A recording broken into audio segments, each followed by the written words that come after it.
A new Bungie weekly update has just been released, unveiling a bunch of new official Destiny 2 information. Today, Bungie went in depth about the all-new Nightfall exclusive loot hitting the game with the close approaching March update. What exactly did they specify? Well, let's jump into it. What is up, guys? Rick Kakas here, and today we have some very interesting Destiny 2 news. Now, let's just get right into this. Firstly, the faction rally in Destiny 2 is currently ongoing. I mention this because this is the last faction rally of Season 2. So, if there's any ornaments you want to earn for your armor, you have to get those done before this faction rally ends. There's not going to be another one. Until, of course, the next DLC hits in May, but that's likely to bring all new armor and all new ornaments. Again, if you want the Season 2 ornaments, do this faction rally. Now, moving on from there, let's get into what the really big topic of this week's update was, the Nightfall exclusive loot. So, Nightfall's got a pretty big update in 1.1.3, the last update to hit Destiny 2. They changed the timing system to a score system. You now have challenge modes that you can customize yourself with the Nightfall challenge card in order to make it more difficult or less difficult and earn more points to climb a global leaderboard, actually, and then every week Bungie does unveil who the best scores came from. That's all fine, but a lot of people were very disappointed that the only loot to come from this update was cosmetic. It was the addition of exclusive Nightfall emblems, and a lot of people, of course, wanted weapons. Now, this is extremely important because in Destiny 1, the weapons involved with Strike exclusive loot were a huge factor in people playing the game. Think, if you're a Destiny 1 player, how much time you spent grinding a God Roll Imago Loop hand cannon, for example, or a God Roll Grasp of Malik pulse rifle. For me, it was the Baron's Ambition machine gun. There was very desirable Strike loot that people spent a lot of time grinding for. If Bungie can replicate it this time around with Nightfall Strike exclusive loot, we've got a very good addition to the game. Quoting Bungie here, they say that update 1.1.4 brings unique rewards to Sweden each Nightfall Strike. That's very good. So likely there won't be duplicate rewards, like a couple of Nightfalls share the same reward. They say each Nightfall Strike. That's off to a good start.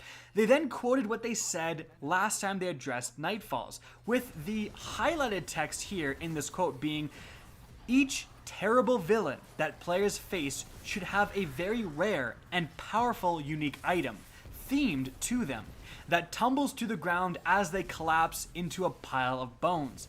Conquering Nightfall should be a badge of honor, with the best players able to show off their achievements with new dynamic emblems and exclusive auras. So we got the dynamic emblems, we got the exclusive auras, we're waiting for those unique and powerful items themed to the Nightfall bosses. Again, those sound very similar to Strike loot in Destiny 1. Bungie then goes on to ask the question, how do I earn these rewards, and then answer it? They say that these rewards have a chance to drop when you complete a Nightfall activity at any difficulty. You can increase your chances using challenge card modifiers to set higher personal best scores. Earning these items may take many attempts to receive a drop, as they are meant to be rare rewards. Let's stop right there. Good. Finally, some actual, hopefully desirable loot that isn't handed out. There is so much loot in Destiny 2 that is just handed out. Anyone can get it. You can get raid loot and trials loot without ever having to set foot into those activities. That is a joke. The amount of times you get exotics is a joke. You get like 3 for just doing the base campaign. There needs to be some actual loot that's a little bit more challenging to get. Now, I hope it's not totally ridiculous relying on way too much RNG. It still needs to be reasonable, but to say, hey, you know what, you might actually have to grind for this, I'm actually all for that. It's what Destiny 2 needs. Now, Bungie does continue. Last week, we gathered feedback on how the community would like to discover these rewards. either through a quick tease here on the blog or from those among you who wish to be the first to show off their newly found loot. We'll be watching legends unfold as these rewards are earned by players, and hope many among you enjoy discovering these items via gameplay without being spoiled. And that's it. So, according to Bungie themselves, I mean, they explained it. They ran a Twitter poll. I don't even think the Twitter poll was outrageously in favor of people wanting to keep this information secret, but they decided that instead of showing off what these rewards are in this blog, like they said they would do last time, they talked a little bit about it, like we went over, and that's it. We're going to have to wait to see what these items actually are until March 27th. That update does hit, and it goes live. Now, I'm sure a lot of you guys are like sitting here going, well, that's kind of disappointing. What the heck, Rick? Yeah, I'm looking for these Nightfall rewards. Guys, I'm giving you literally every piece of available information on the Nightfall. I wish I could give you more, but Bungie decided to hide this information. Now, this could go really, really well. Let's, kind of chill out for a bit and look at it from the perspective of if these weapons are actually cool. This could be somewhat similar to a black spindle thing where someone discovers it. Oh my gosh, look at how good this weapon is. Everyone's jumping on to do the Nightfall. Everyone's very excited. It could cause a lot of buzz, and that could be very good for the community and for Destiny 2. But if these rewards are anything less than amazing, it's going to be a huge, huge disappointment, and I think this is going to backfire spectacularly. If someone is the first in the world to earn the Nightfall exclusive thing, and it's an armor piece that has like nothing different than anything else in the game, like every armor piece in Destiny 2, everyone is going to look at that and say, well, I was going to get on and try this new loot, but I'm just going to keep not playing Destiny 2. I'm not sure about this line. Again, it could work out, and I hope it does. I hope I'm eating my words. But looking at the game right now, looking at the state of Destiny 2, Bungie, I love you guys, but you're not in the position to be playing games with us. You're in the position to be basically groveling and trying to explain to us why the game is worth playing again, trying to make us reason with us that you're improving the game and improving the Destiny 2 experience to a point where you can bring your player base that's fled the game back. And then again, playing these games, like, you'll just have to wait and see. I'm not sure that that's the best way to do it. I think the more sensible way to do it would be to show us what you have and say, look at how awesome this is. This is exactly what we're doing. You can expect one of these pieces of loot for every single different Nightfall, but a unique one. That is how you bring players back. So I hope this goes well. I really do, but I think this could backfire spectacularly if not done properly. But there is some more information we do need to talk about. Firstly, Bungie actually talked about what they're doing to punish quitters. So right now, in competitive playlists especially, you can't join in progress. So if someone quits your team, it is devastating. So what they're going to do is that if you are leaving Crucible matches early habitually, they're going to issue a 30-minute ban for re-entering these playlists on your account. So if you're quitting, you're going to have a 30-minute time in place where you can't reload into a game. I think that's good. Maybe even more needs to be done. Like if the 30-minute timer wears out and they quit right again, an hour and then 2 hours or whatever, right? Like quitting is really, really bad. It's super annoying if you're left on the team that has way less people. And so I'm glad they're doing something about this. But will it be enough? We'll have to wait and see. Certainly, this isn't a bad thing. It's definitely going to make quitting a little bit less likely if you do have this ban. Now, speaking of bans, they actually did also talk about the ban hammer finally coming to the game. They said with 1.1.4, there's going to be some new measures that they're not going to talk about it that's going to help deal with cheaters. Now, the reason they're not talking about it is because if they went in depth, cheaters could, figure out a way around these systems before they're actually implemented.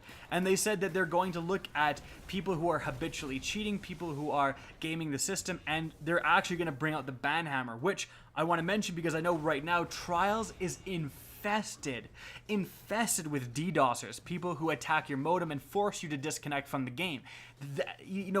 If you ask anyone who streams Trials, especially Trials carries, basically every time they stream, they're hit at least once by a DDoSer. So Bungie hopefully is going to go after these people because it's just happens way too often. Moving on from there, Bungie talked about some of the quality of life improvements that are also coming with update 1.1.4 hitting in March 27th. So, number one, when playing Strike or Crucible activities, the repeat protection is going to be introduced, so you're likely not going to get the same map twice in a row. Number two, exotic repetition will be introduced as well, so you can't get the same exotic multiple times in a row. But you can still receive repeat exotic rewards from milestones and other sources. But in terms of engrams, if you decode an engram and you get a Graviton Lance and you decode your next engram, it's not going to be a Graviton Lance, which, I mean, that is definitely a positive thing.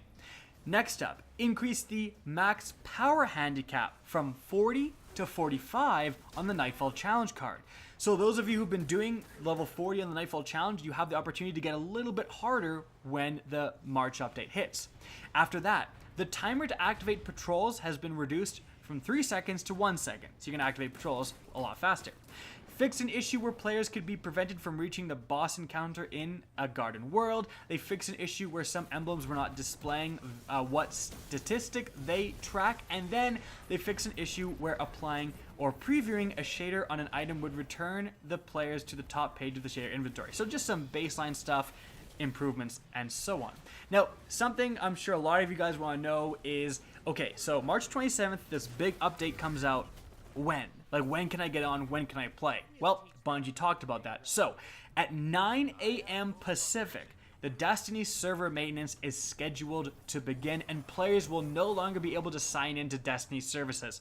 So, after 9 a.m., can't sign in. Then, at 10 a.m. Pacific, players still in Destiny 2 activities will be returned to the title screen, so they'll be kicked from all activities, and the Destiny 2 update will be available to download and install. So, at 10 a.m. Pacific on March 27th, that's when you should be able to be installing your update. So, make sure your console or whatever is on auto update if you can. Otherwise, make sure you're on and downloading that as soon as that date becomes available. And then at 11 a.m. Pacific, in only 1 hour, Destiny server maintenance is scheduled to conclude. So at 11 a.m. Pacific, everything should be back up. Every single aspect of the March update should be introduced, like the Go Faster update, the increased super and ability recharges, the different changes to the meta in terms of weapon balance. All of that stuff will be live at 11 a.m. Pacific, March 27th. Now, this, of course, could be delayed, and it often is, but those are the dates set out by Bungie. And so, guys, that's really it for this weekly update. I'm definitely confused and a little disappointed that we didn't get an actual preview of the Nightfall loot. Again, I understand why they did it, and if it goes well, if it's actually lit loot, the community is going to be abuzz. And definitely stay tuned to this channel. I'm going to obviously be farming the crap out of the Nightfall, and as soon as I get any loot, I'm going to be making a video on that to let you guys know exactly what is in store for this game. Now, the thing about the March update is that most of these changes, you have those power armor changes, you have the balancing changes, you have the Go Faster update, so to alter mobility and all that stuff, it's all gameplay. And the only thing that's really being added in terms of like new things to do is this Nightfall loot. So yes, the game is likely going to play a lot better, and they're fixing a lot of the issues that players have been asking for. But even if the game plays a lot better, do you really want to play the same Crucible maps and earn the same loot you've already been earning? Probably not. So they really do need to nail this Nightfall stuff. Bungie, I believe in you guys. I really want you to do it. I hope you nail it. We'll see. Guys, again, that's it for the video. Hope you enjoyed. If you did, please remember to help me out by simply rating and especially sharing this video. If you guys want to see more Destiny 2 content similar to this, don't be afraid to slap that subscribe button. Now, if you guys want to get in touch with me and keep up to date with the latest channel activity, definitely follow me on Twitter. That's linked in the description down below, as is my Twitch channel, which you can also follow. Again, I hope you enjoyed the video, and as always, have a good day.